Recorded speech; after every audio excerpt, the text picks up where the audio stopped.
Gen Sagopi seri 65 Raden Narasoma Prang Tanding.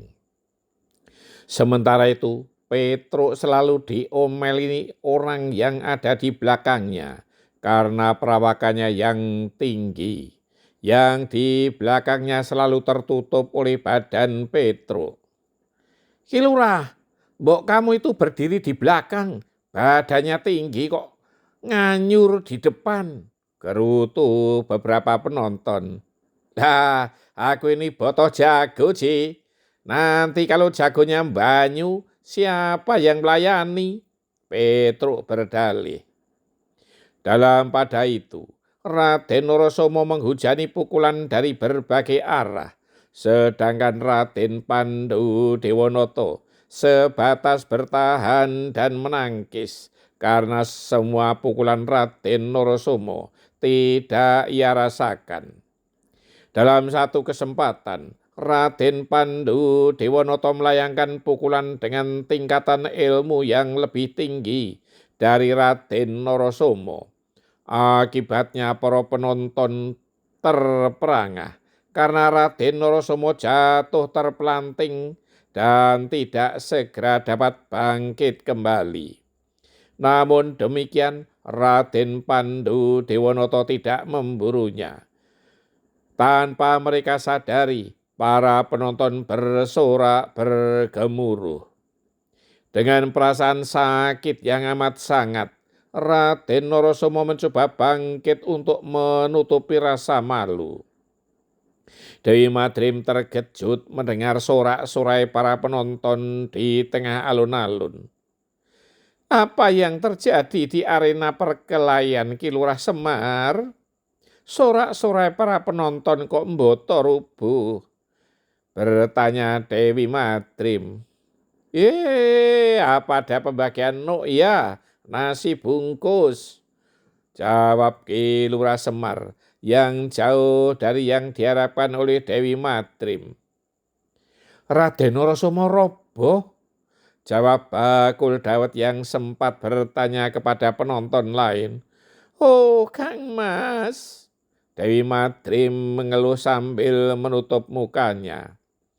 Dalam pada itu, Dewi Kunti sempat melongok melihat ke tengah arena, ingin memastikan apa yang terjadi. Tak disadari, ia tersenyum melihat Raden Narasoma jatuh, mendapat pukulan dari Raden Pandu Dewanoto. Sedangkan Prabu Kunti Bojo tetap diam di tempatnya dan tidak menampakkan perubahan sikap. Beliau tak ingin dianggap tidak adil dengan condong ke salah seorang dari mereka. Sedangkan Resi Drwoso yakin bahwa Raden Narasoma pasti segera akan mengeluarkan aji andalannya, Aji Condro Birowo. Raden Narasoma mencoba memusatkan nalar dan budinya. Kemudian ia berdiri tegak.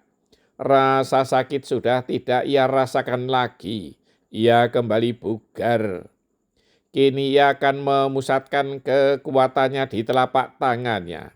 Ia telah berlatih beberapa kali.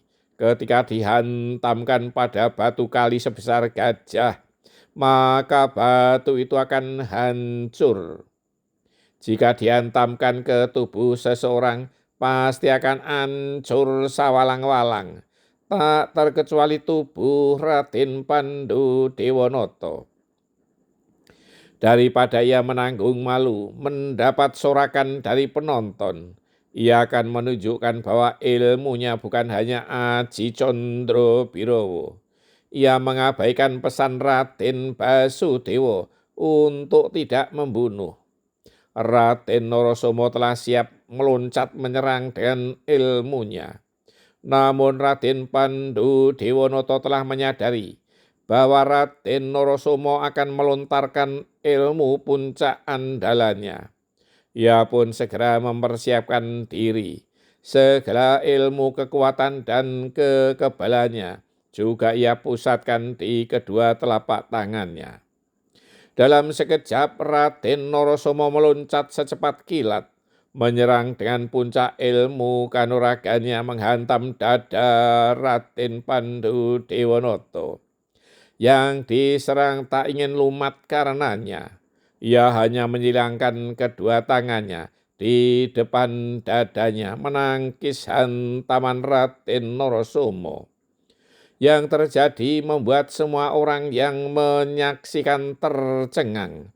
Raden Pandu Dewanata terdorong surut, namun tetap tegak berdiri.